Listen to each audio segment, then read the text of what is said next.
Hello students, ಎಲ್ರಿಗೂ ಸ್ವಾಗತ. October ತಿಂಗಳ ಮಂತ್ಲಿ ಮ್ಯಾಗಝಿನ್ ಅನ್ನ ನಾವು ಮುಂದುವರಿಸ್ಕೊಂಡು ಹೋಗ್ತಾ ಇದ್ದೀವಿ. ಹಿಂದಿನ ಕ್ಲಾಸ್ನಲ್ಲಿ ನಿಮಗೆ ಕೆಲವೊಂದು ಟಾಪಿಕ್ಗಳನ್ನ ಕವರ್ ಮಾಡಿ ಕೊಡಲಾಗಿತ್ತು. ಈಗ ಅದರ ಮುಂದಿರುವಂತಹ ವಿಷಯಗಳನ್ನ ನಾವು ನೋಡ್ಲಿಕ್ಕೆ ಹೋಗ್ತಾ ಇದ್ದೀವಿ. ಈಗ ಕರೆಂಟ್ ಅಫೇರ್ಸ್ ಅಂತ ಬಂದ್ರೆ ನೀವು ಎರಡು ಸೋರ್ಸ್ಗಳನ್ನ ರೆಫರ್ ಮಾಡಬೇಕಾಗುತ್ತೆ. ಮೊಟ್ಟ ಮೊದಲನೇದಾಗಿ ದ ಹಿಂದೂ ನ್ಯೂಸ್ ಪೇಪರ್ ಅನ್ನ ಓದಬೇಕು ಅಥವಾ ಅದರ ಅನಾಲಿಸಿಸ್ ಅನ್ನ ಪ್ರತಿದಿನ ಕೇಳ್ತಾ ಇರಬೇಕು. ಇದರಿಂದ ಫಿಲಿಮ್ಸ್ಗೆ ತುಂಬಾ ಹೆಲ್ಪ್ ಆಗುತ್ತೆ. ಯಾರು ಓದ್ತೀರಿ ನಿಮಗೆ ಕಾಂಪ್ರಹೆನ್ಷನ್ ಸಾಲ್ವ್ ಮಾಡೋಕೆ ಸಿಸ್ಯಾಟ್ ನಲ್ಲಿ ಅಲ್ಲಿ ಹೆಲ್ಪ್ ಆಗುತ್ತೆ. ಇನ್ನು ಮಂತ್ಲಿ ಮ್ಯಾಗಝಿನ್ ಯಾವ್ದು ಕವರ್ ಮಾಡೋಣ ಅಂತಂದ್ರೆ ನಿಮ್ಗೆ ಎರಡು ಆಪ್ಷನ್ ಇದೆ. ಒಂದು ಓನ್ಲಿ IAS ಮತ್ತೊಂದು ವಿಷನ್ IAS, ನಿಮ್ಮ ಆಯ್ಕೆ. ಸೊ ಸದ್ಯಕ್ಕೆ ನಾವು ಓನ್ಲಿ IAS ಅನ್ನ ಕಂಟಿನ್ಯೂ ಮಾಡ್ತಾ ಇದೀವಿ. ಇದನ್ನ ರೆಫರ್ ಮಾಡಿ. ಯಾಕೆ ಇದನ್ನೇ ಸರ್ ನಿಮ್ದೇ ಸಂಸ್ಥೆಯಿಂದ ನೀವು ಮಾಡ್ಬೋದಲ್ವಾ ಮ್ಯಾಗಝಿನ್ ಅಂತ ಅಂದ್ರೆ, ನೋಡಿ ಏನಿದೆ ಗೊತ್ತಾ, ಈಗ ಯಾವ್ದು ಒಂದು ಮ್ಯಾಗಝಿನ್ ವಿದ್ಯಾರ್ಥಿಗಳು ಜಾಸ್ತಿ ಓದ್ತಾ ಇರ್ತಾರೆ ಅದನ್ನ ರೆಫರ್ ಮಾಡ್ಕೊಂಡು ಹೋದ್ರೆ ಎಕ್ಸಾಮ್ಗೆ ನೀವು ಕೂಡ ಅವರಷ್ಟೇ ಒಂದು ಸಾಮರ್ಥ್ಯವನ್ನು ಗಳಿಸ್ತೀರಿ. ಅಕಸ್ಮಾತ್ ಸಿಕ್ಕ ಮ್ಯಾಗಝಿನ್ ನೀವು ಓದ್ಕೊಂಡು ಹೋದ್ರೆ ಏನಾಗುತ್ತೆ, ಸಮಸ್ಯೆ ಆಗುತ್ತೆ. ಓಕೆ, ಹಾಗೇನೆ ಮುಂದಿನ ದಿನಗಳಲ್ಲಿ ಪಾಂಜನ ಇಂದ ಕೂಡ ನಾವೊಂದು ಮ್ಯಾಗಝಿನ್ ತರುವಂತ ಪ್ರಯತ್ನ ಪಡ್ತೀವಿ. ಸದ್ಯಕ್ಕೆ ಹೌದು ಇದು ಅಂತ ಏನು ಬೇಡ, ಇದು ಕಂಪ್ಲೀಟ್ ಆಗಿ ಪಬ್ಲಿಕ್ ಡೊಮೇನ್ ನಲ್ಲಿ ಇದೆ. ಎಲ್ಲರೂ ಕೂಡ ಇದನ್ನ ರೆಫರ್ ಮಾಡಬಹುದು. ಚೆನ್ನಾಗಿ ಓದ್ಕೊಳ್ಳಿ, ತಯಾರಿ ಮಾಡಿ, ಮುಂದುವರ್ಸ್ಕೊಂಡು ಹೋಗೋಣ ಬನ್ನಿ. ಓಕೆ, ನೀವು ಏನ್ ಕವರ್ ಮಾಡಬೇಕು, ಎಲ್ಲಿಂದ ಕವರ್ ಮಾಡಬೇಕು ಟಾಪಿಕ್ಸ್ ಅನ್ನ ಅಂತ ಅಂದ್ರೆ, ಯಾರು 2025ರ ಫಿಲ್ಮ್ಸ್ ನ ಬರಿತಾ ಇದ್ದೀರಿ, ಮೇ 2024ರಿಂದ ಕನಿಷ್ಠ ಫೆಬ್ರವರಿವರೆಗೂ ಅಥವಾ ಮಾರ್ಚ್ ವರೆಗೂ ಮಂತ್ಲಿ ಮ್ಯಾಗಝಿನ್ ನೀವು ಕವರ್ ಮಾಡಬೇಕು. ಮೇನಿಂದ ಆಗಿಲ್ಲ ಸರ್ ನನಗೆ ಅಂತ ಅಂದ್ರೆ ಅಟ್ಲೀಸ್ಟ್ ಜೂನ್ ನಿಂದ ಆದ್ರೂ ಮಾಡಿ.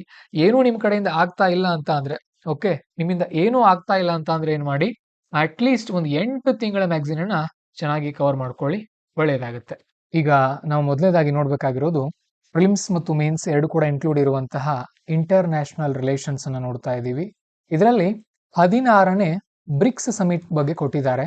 ಬ್ರಿಕ್ಸ್ ಅನ್ನುವಂಥದ್ದು ಒಂದು ಒಕ್ಕೂಟ ಅಥವಾ ಒಂದು ಅಂತಾರಾಷ್ಟ್ರೀಯ ಸಂಘಟನೆ ಅಂತ ಕರಿಬಹುದು ನಾವು ಇದನ್ನ. ಯಾವ ದೇಶಗಳಿದೆ ಇದರಲ್ಲಿ, ಏನೇನಿದೆ ಅಂತ ನಾವು ಮುಂದೆ ಕಲಿತೀವಿ. ಓಕೆ, ಮೊಟ್ಟ ಮೊದಲನೇದಾಗಿ ಯಾಕೆ ಇದು ಸುದ್ದಿಯಲ್ಲಿ ಬಂದಿತ್ತು, ವಾಟ್ ಈಸ್ ದ ಕಾಂಟೆಕ್ಸ್ಟ್ ಅಂತ ಅಂದ್ರೆ, prime minister visited Russia from October 22 to 23. Okay, ರಷ್ಯಾಗೆ ಹೋಗಿದ್ರು ನಮ್ಮ ಪ್ರೈಮ್ ಮಿನಿಸ್ಟರ್ ಅವರು. ಎಲ್ಲಿ? Kazan, capital of Tatarstan. ನೆನ್ಪಿಟ್ಕೊಡ್ರಿ, ಕ್ಯಾಪಿಟಲ್ ಗಳನ್ನ ಹೊಂದಿಸಿ ಬರೆಯರಲ್ಲಿ ಕೇಳ್ತಿರ್ತಾರೆ. ತತ್ರಸ್ತಾನ್ ಕಜಾನದಲ್ಲಿ ತತ್ರಸ್ತಾನ್ ನಲ್ಲಿ ಅದರ ಕ್ಯಾಪಿಟಲ್ ಅಂದ್ರೆ ಅದರ ಒಂದು ರಾಜಧಾನಿ ತತ್ರಸ್ತಾನದಲ್ಲಿ ಹೋಗಿದ್ರು. ಸೊ ಅಷ್ಟು ಸಾಕು, ಉಳಿದಿರೋದೇನು ಬೇಡ ನಮ್ಗೆ ಇಲ್ಲಿ. ಇನ್ನು ಬ್ರಿಕ್ಸ್ ಪ್ಲಸ್ ನಲ್ಲಿ ಏನೇನಾಗಿದೆ ಅನ್ನೋದನ್ನ ಇಲ್ಲಿ ನಾವು ನೋಡಬಹುದು. ಅಂತಹ ಮುಖ್ಯವಾದಂತಹ ಅಂಶಗಳು ನನಗೇನು ಇಲ್ಲಿ ಕಂಡು ಬರ್ತಾ ಇಲ್ಲ. ಒಂದು ನಿಮಿಷ, ಅದಕ್ಕಿಂತ ಮುಂಚೆ ಇದು ಮೊಟ್ಟ ಮೊದಲ ಮೀಟಿಂಗ್ ಆಗಿತ್ತು ಬ್ರಿಕ್ಸ್ದು. ಇಲ್ಲಿ ಯಾವ್ದ್ರ ಬಗ್ಗೆ ಅಂತ ಅಂದ್ರೆ ಬ್ರಿಕ್ಸ್ ಪ್ಲಸ್ ನ ಒಂದು ಮೊದಲ ಮೀಟಿಂಗ್ ಇದು. ಬ್ರಿಕ್ಸ್ ಪ್ಲಸ್ ಅಂದ್ರೆ ಏನೇನು ಬರುತ್ತೆ ಇಲ್ಲಿ ಅಂತ ನಾವು ನೋಡಬೇಕು ಅಂತ ಅಂದ್ರೆ, ಕಜಾನ ರಷ್ಯಾ ಸಮೀಪನೂ ಕೂಡ ಬರುತ್ತೆ ತತ್ರಸ್ಥಾನ್ ನಲ್ಲಿ. ಸೊ ರಷ್ಯಾದಲ್ಲಿರುವಂತಹ ತತ್ರಸ್ಥಾನದ ರಾಜಧಾನಿ ಕಜಾನ. ಓಕೆ, ಏನಿದ್ರೆ ಗುರಿ ಏನಾಗಿತ್ತು ಅಂತ ಅಂದ್ರೆ ಗ್ಲೋಬಲ್ ಡೆವಲಪ್ಮೆಂಟ್ ಆಗಿತ್ತು. ಹಾಗೇನೆ ಇದು ಮೊಟ್ಟ ಮೊದಲ meeting BRICS plus. BRICS plus ಅಂದ್ರೆ ಏನೇನು ಬರುತ್ತೆ ಇದರಲ್ಲಿ? ಬ್ರಿಕ್ಸ್ ಪ್ಲಸ್ ನಲ್ಲಿ ಈಜಿಪ್ಟ್, ಇಥಿಯೋಪಿಯಾ, ಇರಾನ್ ಮತ್ತು UAE ಇವು 4 ದೇಶಗಳು ಎಕ್ಸ್ಟ್ರಾ ಬರುತ್ತೆ. ಇನ್ನೂ ಸುಮಾರು 5 ದೇಶಗಳಿದೆ. ಯಾವುದದು 5 ದೇಶಗಳು ಹಾಗಾದ್ರೆ? ಯಾರಿಗೆ ಗೊತ್ತಿದೆ ಕಮೆಂಟ್ ಮಾಡಿ ನೋಡೋಣ. ಬ್ರಿಕ್ಸ್ ಅಂದ್ರೆ ಯಾವ ದೇಶಗಳು ಬರುತ್ತೆ ಅದರಲ್ಲಿ. ಓಕೆ, ಹಾಗೇನೆ ನಾವಿಲ್ಲಿ ನೋಡುವಾಗ ಕಜಾನ ಡಿಕ್ಲರೇಷನ್ ಅಂತ ಕೊಟ್ಟಿದ್ದಾರೆ. Kazan declaration is related to Kazan declaration recently news ಅಂತ ಕೇಳ್ತಾರೆ. ಅದು ಬ್ರಿಕ್ಸ್ಗೆ ಸಮಿಟ್ಗೆ ಸಂಬಂಧಪಟ್ಟಿರುವಂತದ್ದು ನಿಮಗೆ ಗೊತ್ತಿರಬೇಕಾಗತ್ತೆ. ಆಮೇಲೆ ಬ್ರಿಕ್ಸ್ ನ ಸಿಗ್ನಿಫಿಕೆನ್ಸ್ ಏನು, ಮಹತ್ವ ಏನು ಅಂತ ಅಂದ್ರೆ ಮೇನ್ಸ್ ಅಲ್ಲಿ ಕೇಳುವಂತ ಅಂಶ ಇದು. ಅದು ಅಂತಾರಾಷ್ಟ್ರೀಯ ಮಟ್ಟದಲ್ಲಿ ಸುಮಾರು 41% ಪಾಪ್ಯುಲೇಷನ್ ಇದೆ ಅದರಲ್ಲಿ. ಹಾಗೇನೆ voice of the global south ಅಂತ ಇದೆ, ನಮ್ಮ ದಕ್ಷಿಣ ಏಷ್ಯಾದ ಒಂದು ರೀತಿ ಧ್ವನಿ ಇದ್ದ ಹಾಗೆ ಇದು ಬ್ರಿಕ್ಸ್ ಅನ್ನುವಂಥದ್ದು ಅಂತ ಇಲ್ಲಿ ಹೇಳ್ತಾ ಇದ್ದಾರೆ. ಹಾಗೇನೆ ನಾವಿಲ್ಲಿ ನೋಡ್ಬೋದಾಗಿದೆ ಗಾಜಾ ಮತ್ತು ವೆಸ್ಟ್ ಬ್ಯಾಂಕ್, ಹಾಗೇನೆ ಯುಕ್ರೇನ್, ಇವೆಲ್ಲ ಎಲ್ಲೆಲ್ಲಿ ಬರುತ್ತಂತ ಚೆನ್ನಾಗಿ ನೋಡ್ಕೊಳ್ಳಿ, ಮ್ಯಾಪ್ ನಲ್ಲಿ ತುಂಬಾ ಮುಖ್ಯ ಆಗುತ್ತೆ. ಸ್ವಲ್ಪ ನಾವು ಬ್ರಿಕ್ಸ್ ಬಗ್ಗೆ ನೋಡೋಣ ಇಲ್ಲಿ. ಬ್ರಿಕ್ಸ್ ಅನ್ನುವಂಥದ್ದು ಒಂದು ಅಂತಾರಾಷ್ಟ್ರೀಯ ಒಕ್ಕೂಟ. ಬ್ರಿಕ್ಸ್ ಬಿ ಅಂದ್ರೆ ಬ್ರೆಜಿಲ್, ಆರ್ ಅಂದ್ರೆ ರಷ್ಯಾ, ಐ ಅಂದ್ರೆ ಇಂಡಿಯಾ ಆಗುತ್ತೆ. ಚೀನಾ, ಸೌತ್ ಆಫ್ರಿಕಾ ಬರುತ್ತೆ ಇದರಲ್ಲಿ. ಹಾಗೇನೆ ಬ್ರಿಟಿಷ್ ಎಕನಾಮಿಸ್ಟ್ ಜಿಮ್ ಓ ನೇಲ್ ಅನ್ನುವಂಥವ್ರು ಇದನ್ನ ಮೊದಲು ಇದ್ರ ಬಗ್ಗೆ ಹೇಳಿರ್ತಾರೆ ಅಥವಾ ಈ ಒಂದು ಪದವನ್ನ ಕಂಡು ಹಿಡಿದಿದ್ರು. ಅದಾದ್ಮೇಲೆ ಮೊಟ್ಟ ಮೊದಲ ಬಾರಿಗೆ 2006ರಲ್ಲಿ ಬ್ರಿಕ್ ಆರಂಭ ಆಗುತ್ತೆ. ಬ್ರಿಕ್ ಅಂತ ಆಯ್ತಿದೆ ಆರಂಭದಲ್ಲಿ ಮೊದಲು, ಅಂದ್ರೆ ಬ್ರೆಜಿಲ್, ರಷ್ಯಾ, ಇಂಡಿಯಾ ಮತ್ತು ಚೀನಾ ಮಾತ್ರ ಇದ್ವು. 2010ರಲ್ಲಿ ಇದಕ್ಕೆ ಸೌತ್ ಆಫ್ರಿಕಾ ಜಾಯಿನ್ ಆಗಿದೆ. ಅದಾದ್ಮೇಲೆ 2023ರಲ್ಲಿ ಜೋಹಾನ್ಸ್ಬರ್ಗ್ ಡಿಕ್ಲರೇಷನ್ ಮುಖಾಂತರ Argentina, Egypt, Ethiopia, Iran, Saudi Arabia ಮತ್ತು EU ಅದಕ್ಕೆ ಜಾಯಿನ್ ಮಾಡ್ಕೊಳ್ಳೋಕೆ ಪ್ರಯತ್ನ ಪಟ್ಟಿದ್ರು. ಅದಕ್ಕೆ ಕೆಲವೊಬ್ರು ಜಾಯಿನ್ ಆಗಿದ್ದಾರೆ, ಕೆಲವೊಬ್ರು ಜಾಯಿನ್ ಆಗಿಲ್ಲ ಇನ್ನೂ ಕೂಡ. ಇದರಲ್ಲಿ ಅರ್ಜೆಂಟೀನಾ ಏನಾಗಿದೆ ಅಂತಂದ್ರೆ ಹಿಂದೆ ಸರಿದಿದೆ, ನಾವು ಬರಲ್ಲ ನಿಮ್ಮಲ್ಲಿ ಅಂತ ಹೇಳಿ. ಅರ್ಜೆಂಟೀನಾ ಅದರಲ್ಲಿ ಈಗ ಸದ್ಯಕ್ಕೆ ಇಲ್ಲ ಅಂತ ನಾವು ಹೇಳ್ಬಹುದಾಗಿದೆ. ಓಕೆ, ಇನ್ನು ಕೆಲವೊಂದು ಇಂಪಾರ್ಟೆಂಟ್ ಇನಿಷಿಯೇಟಿವ್ಗಳಿದೆ ಬ್ರಿಕ್ಸ್ ಒಂದು ಆರ್ಗನೈಸೇಷನ್ದು. ಪ್ರಿಲಿಮ್ಸ್ ಅಲ್ಲಿ ಕೇಳ್ತಾರೆ. ಕಾಂಟಿಜೆಂಟ್ ರಿಸರ್ವ್ ಅರೇಂಜ್ಮೆಂಟ್ CRA ಅಂತ. ಇದೇನು ಅಂತ ಅಂದ್ರೆ ಆರ್ಥಿಕ ಸಪೋರ್ಟ್ ಕೊಡೋದು ಈ ಬ್ರಿಕ್ಸ್ ದೇಶಗಳಿಗೆ. ಪ್ರಿಲಿಮ್ಸ್ ಅಲ್ಲಿ ಏನ್ ಕೇಳ್ತಾರೆ ಗೊತ್ತಾ? Contingent reserve arrangement is term related to ಯಾವುದು ಅಂತ ಕೇಳ್ತಾರೆ. Okay, this is related to BRICS ಅಂತ ಹೇಳಿದ್ರೆ ಸಾಕು, ಎಕ್ಸ್ಟ್ರಾ ಏನು ಬೇಡ. ಇನ್ನು ನ್ಯೂ ಡೆವಲಪ್ಮೆಂಟ್ ಬ್ಯಾಂಕ್ ಅಂತ ಇದೆ ಅಂತಾರಾಷ್ಟ್ರೀಯ ಮಟ್ಟದಲ್ಲಿ. ಇದು ಕೂಡ ಬ್ರಿಕ್ಸ್ ಸಂಘಟನೆಯಿಂದಾನೇ ಆರಂಭ ಆಗಿರೋದು. ತುಂಬಾ ಇಂಪಾರ್ಟೆಂಟ್. ಓಕೆ, ಇದರ ಮುಖ್ಯ ಕಚೇರಿ ಶಾಂಘೈನಲ್ಲಿ ಬರುತ್ತೆ.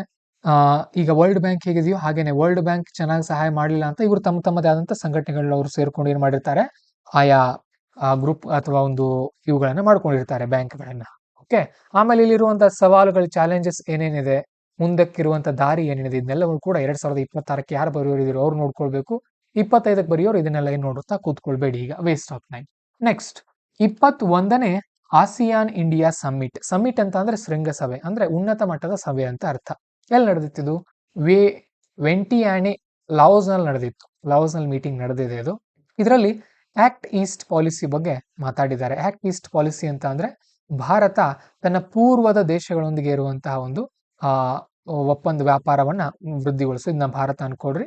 ಇದು ಪೂರ್ವ ದೇಶಗಳಿಗೆಲ್ಲ ಬರುತ್ತಲ್ಲ, ಕಾಂಬೋಡಿಯಾ, ಇಂಡೋನೇಷಿಯಾ, ಲಾವೋಸ್, ವಿಯೆಟ್ನಾಂ ಇವೆಲ್ಲ ಬರುತ್ತಲ್ಲ. ಆಕ್ಟ್ ಈಸ್ಟ್ ಪಾಲಿಸಿ ಅಂತ ಕರಿತೀವಿ.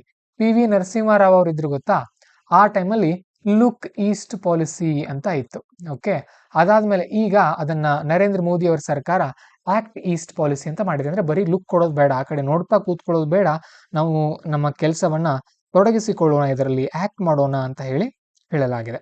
ಓಕೆ, ಸೊ ಇನ್ನು ನಾವು ನೆಕ್ಸ್ಟ್ ನೋಡೋದಾದ್ರೆ ಇಲ್ಲಿರುವಂತ ಮುಖ್ಯ ಅಂಶ ರಿವಿವಿಂಗ್ ಐಟಿಗ ಅಂತ ಒಂದು ಅಂಶ ಬರುತ್ತೆ ಇಲ್ಲಿ. ನನಗೊಂದು ಅಷ್ಟೊಂದು ಮುಖ್ಯವಾದ ಅಂಶ ಅನ್ಸಿಲ್ಲ, ಬಟ್ ಆದ್ರೂ ಕೂಡ ಇಟ್ ಈಸ್ ರಿಲೇಟೆಡ್ ಟು ಏನು ಅಂತ ಅಂದ್ರೆ ಏನಿದು AITIGA ಅಂತ ಅಂದ್ರೆ ASEAN India trade in goods agreement ಅಂತ ಹೇಳಿ. ಓಕೆ, ಇಲ್ಲಿ ಕೊಟ್ಟಿದ್ದಾರೆ ನೋಡಿ ಲುಕ್ ಈಸ್ಟ್ ಪಾಲಿಸಿ ಬಗ್ಗೆ. 1990ರ ಸಂದರ್ಭದಲ್ಲಿ ಅದನ್ನ ನರಸಿಂಹರಾವ್ ಅವರ ಸರ್ಕಾರ ಜಾರಿಗೆ ತಂದಿತ್ತು ಅಂತ ನಾವು ಅದನ್ನ ಹೇಳಬಹುದಾಗಿದೆ. ಓಕೆ, ಸೊ ಇನ್ನು ನೆಕ್ಸ್ಟ್ ನೋಡೋದಾದ್ರೆ ಇದರಲ್ಲಿ ಅಂತ ಮುಖ್ಯವಾದ ಅಂಶಗಳು ನನಗೇನು ಕಂಡು ಬಂದಿಲ್ಲ. ಇಲ್ಲಿ 19ನೇ ಆಸಿಯಾನ್ ಮೀಟಿಂಗ್ ಬಗ್ಗೆ ಇದೆ. ಬಹುಶಃ 2 ವರ್ಷಕ್ಕೊಂದ್ಸಾರಿ ಆಗುತ್ತೆ ಇದು ಮೀಟಿಂಗು. ಅದು ಇಲ್ಲ 1 ವರ್ಷಕ್ಕೊಂದ್ಸಾರಿ ಆಗುತ್ತೆ. 19ನೇದ್ರ ಬಗ್ಗೆ ಇಲ್ಲಿ ಕೊಟ್ಟಿದ್ದಾರೆ ಕೆಲವೊಂದು ಅಂಶಗಳನ್ನ. ಹಾಗೇನೆ 20ನೇ ಪಾಯಿಂಟ್ ಇದೆ ಇಲ್ಲಿ ನೋಡಬಹುದು. 19ರಲ್ಲಿ ನಲಂದಾ ಯೂನಿವರ್ಸಿಟಿ ಬಗ್ಗೆ ಕೆಲವೊಂದು ಪಾಯಿಂಟ್ಸ್ ಅನ್ನು ಕೊಟ್ಟಿದ್ದಾರೆ. ಅಷ್ಟೊಂದು ಇಂಪಾರ್ಟೆಂಟ್ ಅಲ್ಲ UPSC ಪ್ರಿಲಿಮ್ಸ್ಗೆ. ನಾನು ಪ್ರಿಲಿಮ್ಸ್ಗೆ ಇಂಪಾರ್ಟೆಂಟ್ ಆಗುವಂತ ಅಂಶಗಳನ್ನ ನಿಮಗೆ ಹೇಳ್ತಾ ಹೋಗ್ತಾ ಇದ್ದೀನಿ. ಇಲ್ಲಿ ಆಸಿಯಾನ್ ಅಂತ ಅಂದ್ರೆ ಏನು, ಯಾವ್ಯಾವ ರಾಷ್ಟ್ರಗಳು ಬರುತ್ತೆ ಅನ್ನೋದು ನಿಮ್ಗೆ ಗೊತ್ತಿರಬೇಕಾಗತ್ತೆ. ಈ ಆಸಿಯಾನ್ ಒಕ್ಕೂಟದಲ್ಲಿ ಸುಮಾರು 10 ದೇಶಗಳಿವೆ. Indonesia, Malaysia, Philippines, Singapore, Thailand ಇವೆಲ್ಲ ಮೊದಲು ಆರಂಭದಲ್ಲಿದ್ವು. ಬರ್ತಾ ಅದಕ್ಕೆ ಬ್ರುನೈ, ಆಮೇಲೆ ವಿಯೆಟ್ನಾಂ, ಲಾವೋ, ಆಮೇಲೆ ಮಯನ್ಮಾರ್, ಕಾಂಬೋಡಿಯಾ ಇವೆಲ್ಲ ಸೇರ್ಕೊಂಡು ಟೋಟಲ್ ಈಗ 10 ದೇಶಗಳಿದೆ. ನೆನ್ಪಿಟ್ಕೊಳ್ಳೋಕೆ ಒಂದು ಟ್ರಿಕ್ ಇದೆ ಅದಕ್ಕೆ. ಓಕೆ, ಏನಂತ ಅಂದ್ರೆ PTV LIC MBBS. Okay, PTV LIC MBBS ಅಂತ. ಇದರಲ್ಲಿ ಒಂದು ಬಿ ಅಂತ ಅಂದ್ರೆ ಬರ್ಮಾ ಅಂತ ನೆನ್ಪಿಟ್ಕೊಡ್ರಿ. ಮಯನ್ಮಾರ್ನ ಇನ್ನೊಂದು ಹೆಸರು ಬರ್ಮಾ ಅಂತ ಕರಿತೀವಿ, ಆ ತರ ನೆನ್ಪಿಟ್ಕೊಡ್ರಿ. ಪಿ ಅಂದ್ರೆ ಫಿಲಿಪೈನ್ಸ್, ಆಮೇಲೆ ಟಿ ಅಂತ ಅಂದ್ರೆ ಥೈಲ್ಯಾಂಡ್, ಹಾಗೇನೆ ವಿ ಅಂತ ಅಂದ್ರೆ ವಿಯೆಟ್ನಾಂ, ಎಲ್ ಅಂತ ಅಂದ್ರೆ ಇಲ್ಲಿ ಲಾವೋಸ್, ಐ ಅಂತ ಅಂದ್ರೆ ಇಲ್ಲಿ ಇಂಡೋನೇಷಿಯಾ, ಸಿ ಅಂತ ಅಂದ್ರೆ ಕಾಂಬೋಡಿಯಾ, ಎಂ ಅಂತ ಅಂದ್ರೆ ಮಲೇಷಿಯಾ, ಬಿ ಅಂತ ಅಂದ್ರೆ ಇಲ್ಲಿ ಬ್ರುನೈ, ಮತ್ತೊಂದು ಬಿ ಅಂತ ಅಂದ್ರೆ ಬರ್ಮಾ ಅಥವಾ ಮಯನ್ಮಾರ್, ಆಮೇಲೆ ಎಸ್ ಅಂತ ಅಂದ್ರೆ ಸಿಂಗಪೂರ್. ಇಷ್ಟು ದೇಶಗಳು ಇದರಲ್ಲಿ ಬರುತ್ತಂತ ನಿಮ್ಗೆ ಗೊತ್ತಿರಬೇಕು. ಓಕೆ, ಆಮೇಲೆ Singapore is India's largest trade partner in ASEAN. It's 6th largest trade partner whole world. ಅಂದ್ರೆ ಈಗ ಭಾರತದಲ್ಲಿ ವ್ಯಾಪಾರ ಮಾಡುವಂತ ದೇಶಗಳು ಅಂತ ಬಂದ್ರೆ ಈ ಆಸಿಯಾನ್ ಗ್ರೂಪ್ ನಿಂದ ಸಿಂಗಪೂರ್ ಅತ್ಯಂತ ದೊಡ್ಡದಿದೆ, ತುಂಬಾ ಹೆಚ್ಚು ಹೂಡಿಕೆ ಮಾಡುತ್ತೆ ನಮ್ಮ ದೇಶದಲ್ಲಿ. ಜಗತ್ತಿನ ಮಟ್ಟದಲ್ಲಿ ಸಿಂಗಪೂರ್ 6ನೇ ಸ್ಥಾನದಲ್ಲಿದೆ ನಮ್ಮ ಭಾರತದಲ್ಲಿ ಹೂಡಿಕೆ ಮಾಡುವಂತ ರಾಷ್ಟ್ರಗಳಲ್ಲಿ ಅಂತ. ನೋಡಿ ಎಷ್ಟು ಸಣ್ಣ ದೇಶ, ಅದು ಎಷ್ಟು ದೊಡ್ಡ ಮಟ್ಟದ ಹೂಡಿಕೆಯನ್ನ ಮಾಡುತ್ತೆ ನಮ್ಮ ದೇಶದಲ್ಲಿ. Okay, next India's act east policy and ASEAN's outlook on Indo Pacific. Outlook on Indo Pacific ಅನ್ನುವಂಥದ್ದು ಆಸಿಯಾನ್ ಒಂದು ಯೋಜನೆ ಆಗಿದೆ ಅಂತ ನೆನ್ಪಿಟ್ಕೊಡ್ರಿ ಸಾಕು. ನೆಕ್ಸ್ಟ್ ಇದರ ಆಸಿಯಾನ್ ಸಂಘಟನೆಯ ಚೇರ್ಮನ್ಶಿಪ್ ಹೇಗಿರುತ್ತೆ ಅಂದ್ರೆ ಪ್ರತಿ ವರ್ಷ ರೊಟೇಟ್ ಆಗ್ತಾ ಇರುತ್ತೆ. ಪ್ರತಿ ವರ್ಷ ಒಂದು ದೇಶವರು ಇದರ ಅಧ್ಯಕ್ಷರು ಆಗ್ತಿರ್ತಾರೆ. ಈಗ ಸಂಖ್ಯೆ ಜಾಸ್ತಿ ಆಗಿದೆ ಅದರದ್ದು. ಓಕೆ, ಅದಾದ್ಮೇಲೆ ಮತ್ತೊಂದಿದೆ ಈಸ್ಟ್ ಏಷಿಯಾ ಸಮಿಟ್ ಅಂತ ಬರುತ್ತೆ. ಈಸ್ಟ್ ಏಷಿಯಾ ಸಮಿಟ್ ಇದು 2005ರಲ್ಲಿ ಆರಂಭ ಆಯಿತು.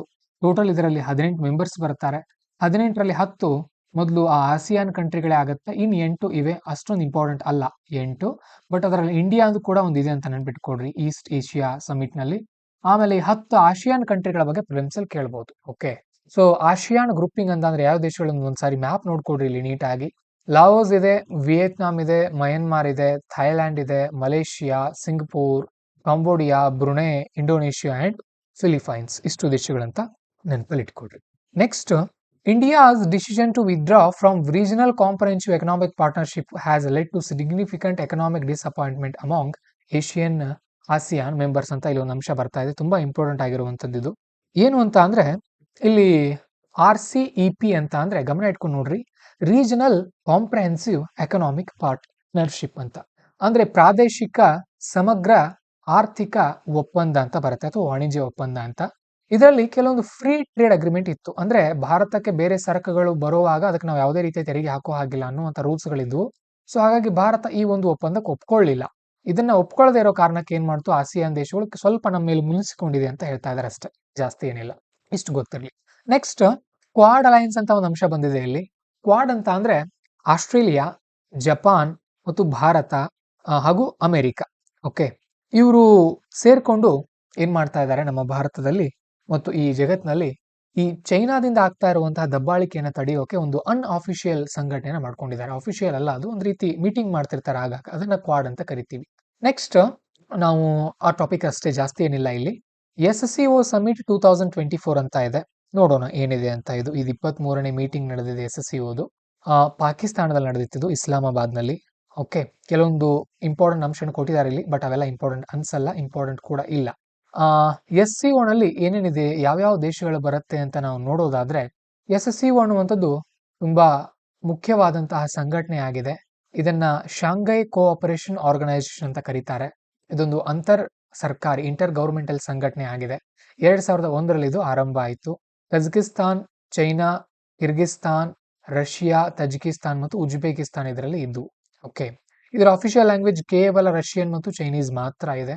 ಈಗ ಮೆಂಬರ್ಗಳ ಸಂಖ್ಯೆ ಜಾಸ್ತಿ ಆಗಿದೆ. ಭಾರತವು ಸೇರಿದೆ, ಇರಾನ್ ಕೂಡ ಸೇರ್ಕೊಂಡಿದೆ, ಹಾಗೇನೆ ಪಾಕಿಸ್ತಾನ ಮತ್ತೆ ಬೆಲಾರಸ್ 2024ರಲ್ಲಿ ಸೇರ್ಕೊಂಡಿದೆ. ನೆನ್ಪಿಟ್ಕೊಡ್ರಿ, 10 ದೇಶಗಳನ್ನ ಕೇಳ್ತಾರೆ. ಆಸಿಯಾನ್ ಕಂಟ್ರೀಸ್ ಕೂಡ ಗೊತ್ತಿರಲಿ, ಹಾಗೇನೆ ಈ ಒಂದು ಶಾಂಘೈ ಕೋಆಪರೇಷನ್ ಆರ್ಗನೈಸೇಷನ್ ಒಂದು ಮೆಂಬರ್ಗಳ ಸಂಖ್ಯೆನೂ ಕೂಡ ನಿಮಗೆ ಗೊತ್ತಿರಲಿ. ಅವುಗಳ ಹೆಸರು ಕೂಡ ನೆನ್ಪಿಟ್ಕೊಳ್ಳಿ, ಪ್ರಿಲಿಮ್ಸಲ್ಲಿ ಕೇಳೋ ಚಾನ್ಸಸ್ ಜಾಸ್ತಿ ಇದೆ. ಸೊ ನೆನ್ಪಿಟ್ಕೊಳ್ಳೋಕೆ ಒಂದು ಟ್ರಿಕ್ ನಾನು ಮಾಡಿದ್ದೀನಿ, ಇಲ್ಲಿ ನೋಡಬಹುದು.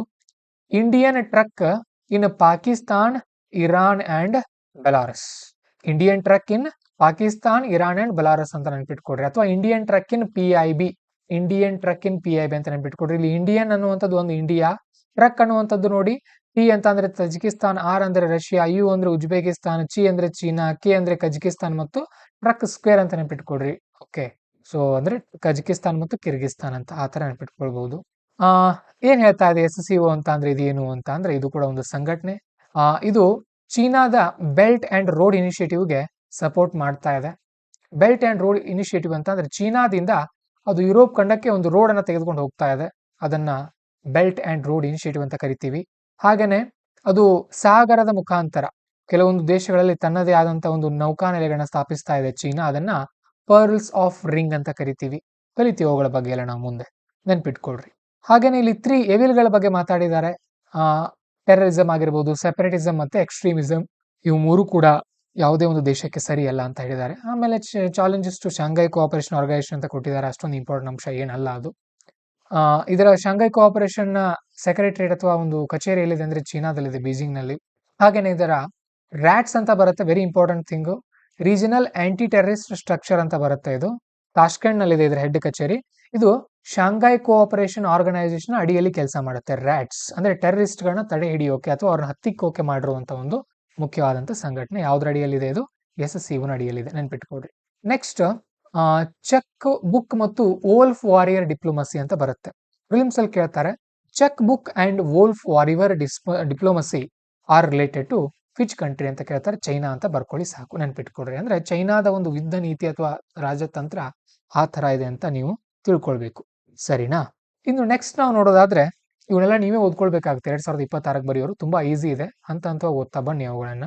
ಆಮೇಲೆ ಜೂನ್ ಅಲ್ಲಿ ನಾವು ನಿಮ್ಗೆ ಸ್ಟಾರ್ಟ್ ಮಾಡುವಾಗ ಹೇಳ್ತೀವಿ ಯಾವ ತರ ಮಾಡೋದು ಅಂತ. ನೋಟ್ಸ್ ಏನು ಮಾಡ್ಕೊಳ್ಬೇಡ್ರಿ, ಜಸ್ಟ್ ಓದ್ರಿ ಪ್ರತಿದಿನ 4-5 ಪುಟ. ನೆಕ್ಸ್ಟ್, ಕೆಲವೊಂದು ಅಂಶ ನೀವು ನೋಡ್ಕೊಳ್ಬೇಕಾಗುತ್ತೆ ಇಲ್ಲಿ. CRA ಅಂತ ಹೇಳಿದೆ ಈಗಾಗಲೇ, ಅದು ಬ್ರಿಕ್ಸ್ ನಲ್ಲಿ ಬರುತ್ತೆ. CRA ಅಂತ ಇಲ್ಲಿ ತೋರಿಸಿದೀನಿ ನೋಡಿ ನಿಮಗೆ. CRA ಅಂತ ಅಂದ್ರೆ ಬ್ರಿಕ್ಸ್ನವ್ರು ಮಾಡ್ಕೊಂಡಿರುವಂಥದ್ದು. ಯಾವ ಕಾರಣಕ್ಕಾಗಿ? ಕಾಂಟಿಜೆಂಟ್ ರಿಸರ್ವ್ ಅರೇಂಜ್ಮೆಂಟ್ ಅಂತ ಈಗಾಗಲೇ ಹೇಳಿದ್ದೀನಿ ಅದ್ರ ಬಗ್ಗೆ.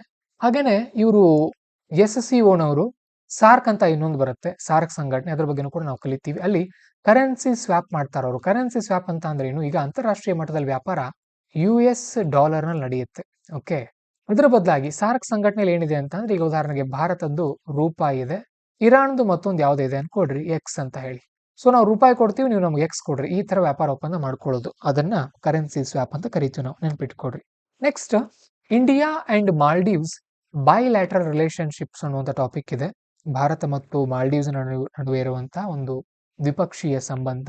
ಯಾಕೆ ಇದು ಸುದ್ದಿಯಲ್ಲಿದೆ ಅಂತ ಅಂದ್ರೆ, ಇವರು ಇದು ಮಯನ್ಮಾರ್ನ ಮಾಲ್ಡೀವ್ಸ್ನ ಮೊಹಮ್ಮದ್ ಮುಯಿಜು ಅನ್ನುವಂತ ಒಬ್ಬ ಪ್ರೆಸಿಡೆಂಟ್ ಅವರು ನಮ್ಮ ದೇಶಕ್ಕೆ ಬಂದಿದ್ರು, ಪ್ರಧಾನಮಂತ್ರಿ ಅವರನ್ನ ಮೀಟ್ ಆಗಿದ್ರು, ಅದ್ರ ಬಗ್ಗೆ ಇದೆ. So currency swap agreement framework ಅನ್ನ ಇಲ್ಲಿ ಮಾಡ್ಕೊಂಡಿದ್ದಾರೆ.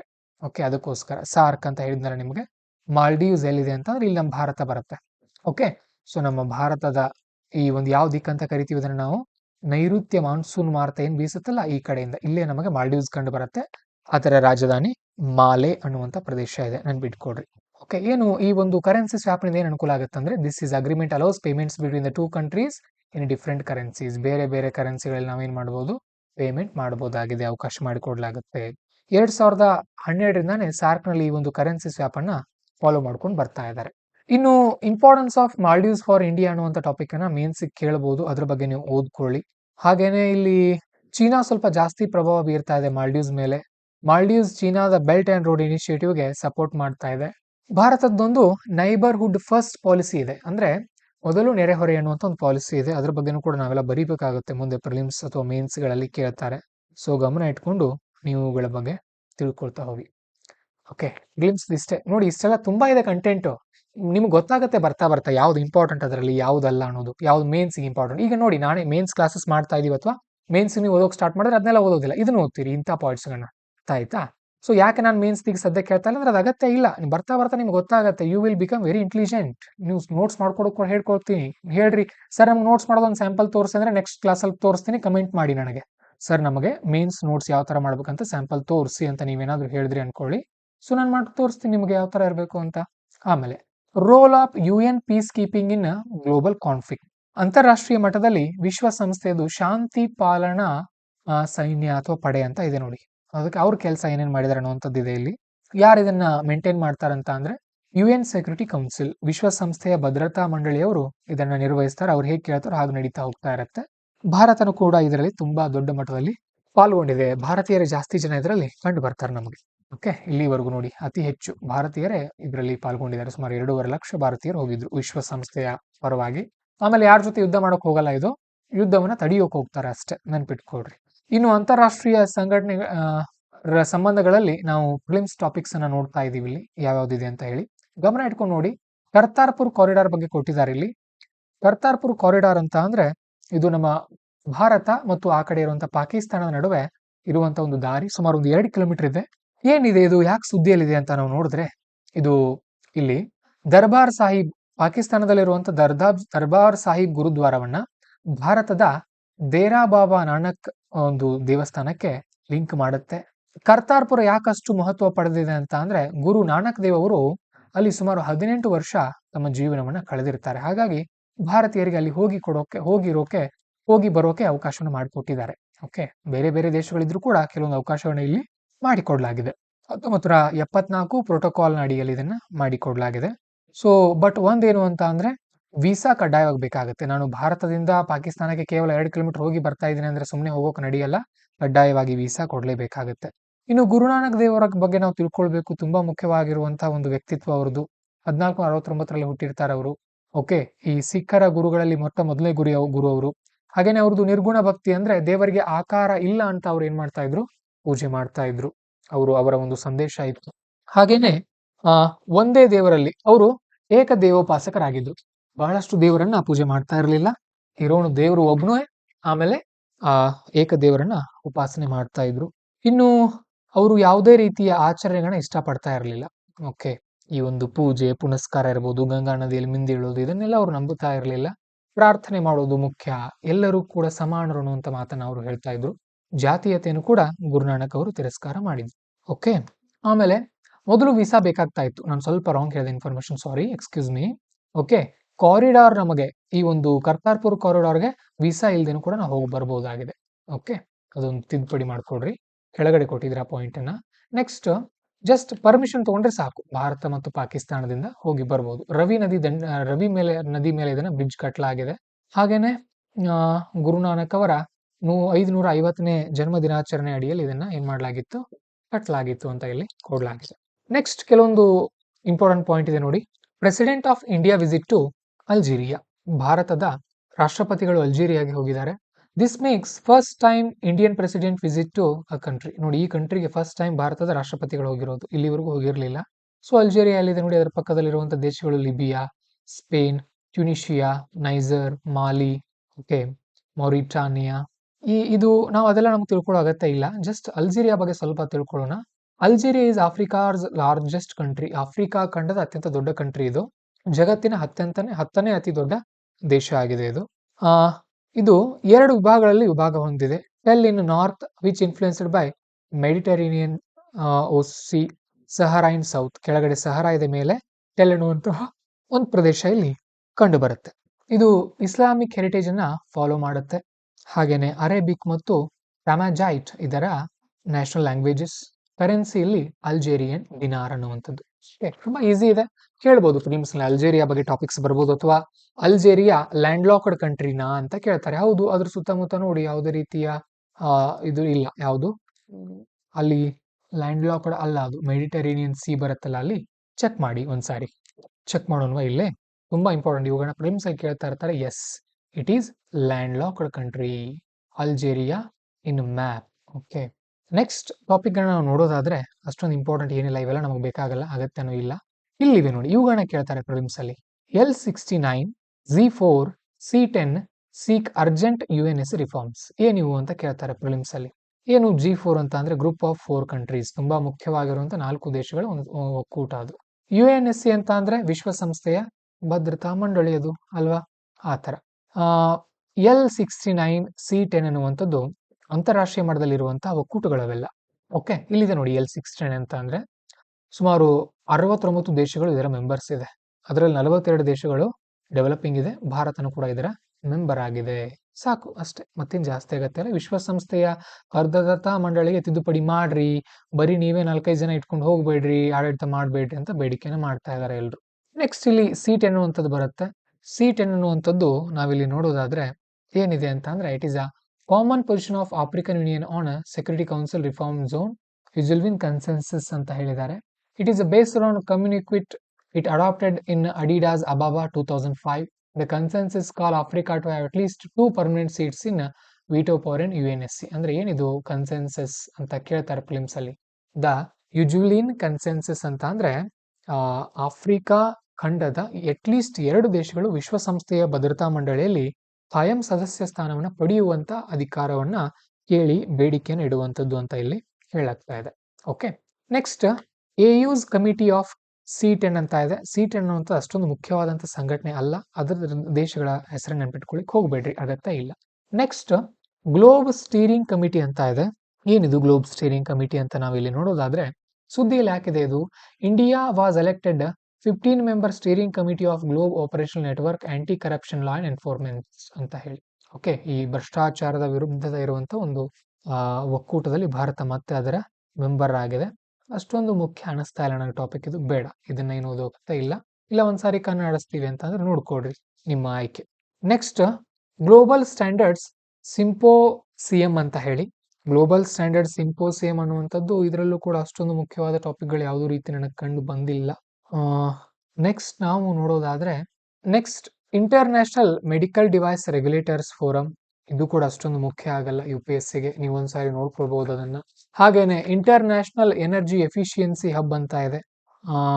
ಭಾರತ ಈ ಒಂದು ಸಂಘಟನೆಗೆ ಜಾಯ್ನ್ ಆಗೋಕೆ ಯೂನಿಯನ್ ಕ್ಯಾಬಿನೆಟ್ ಒಪ್ಪಿಗೆ ಕೊಟ್ಟಿದೆ ಅಂತ ಇಲ್ಲಿ ಹೇಳ್ತಾ ಇದ್ದಾರೆ.